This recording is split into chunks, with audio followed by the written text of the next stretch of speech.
anyone else understand this chapter at all? Did you at all get confused? Yeah!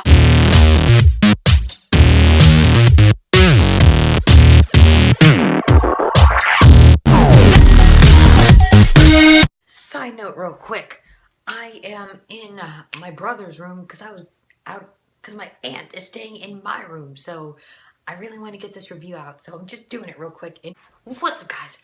My name is Danny Anime, and we're going to be talking about Chapter 59 of Boku no Goat. This chapter starts off with them wrapping up their training exercises, and there's this one kid in the background who's like, oh man, we haven't done training in a while. I'm starting to get sweaty. I was like, what? Okay. I love how this author, like, almost every chapter has a little bit of comedy in this. Either way, they're in this room, they're all changing, and it's like, I feel like this bit of yaoi sense going on, and I'm really hoping like it's not like that kind of yaoi manga where like all the guys start taking their shirts off and he like makes their like chest glisten and all that crap. I didn't really want that.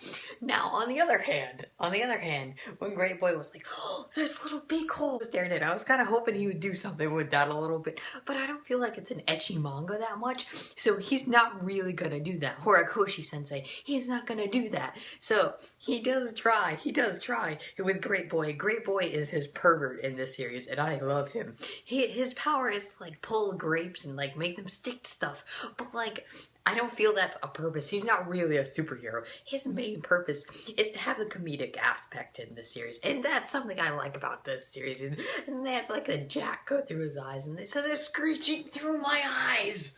Like, I don't know if I read that in the translation wrong, but that was hilarious. I love that. Then we do find out about all for one and one for all. And there's a difference between the two, which I did not know in my last review, so don't blame me.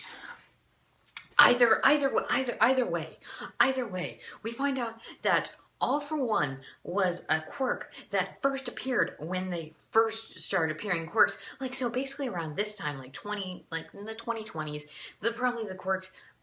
his quirks started appearing, the all for one, where he could absorb other people's quirks, and not only that, he could give other people quirks, but if he gave someone a quirk, they turn out like a Nomu, who is a like lifeless doll.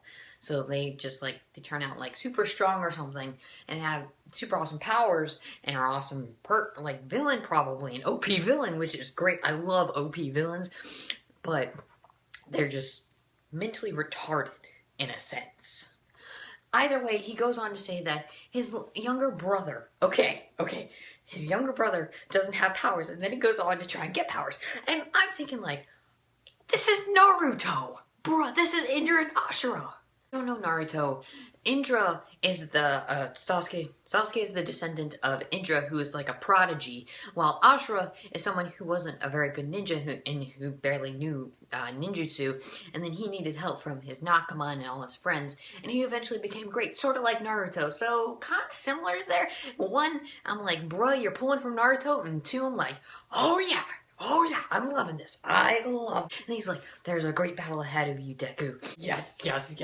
Boku no hype. Whatever's coming up, this new arc, whatever's coming up, they say they're going on some adventure in some leaf forest. I may have read the translation wrong.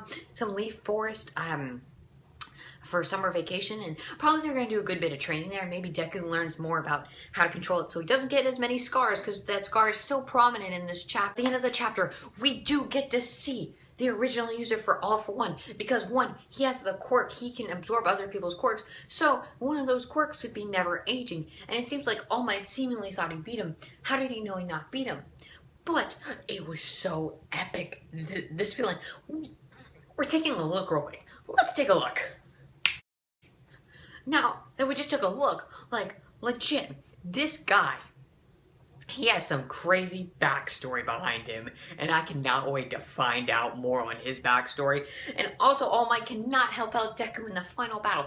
This is probably because I bet using one for all has drawbacks, and these drawbacks can hurt him. Like Deku's scars, like, maybe like internally it breaks down the body slowly at a very slow rate, and without the ability of One for All, your body deteriorates at a faster rate. Chapter review, make sure to like, comment, and click that subscribe button, and peace out, guys.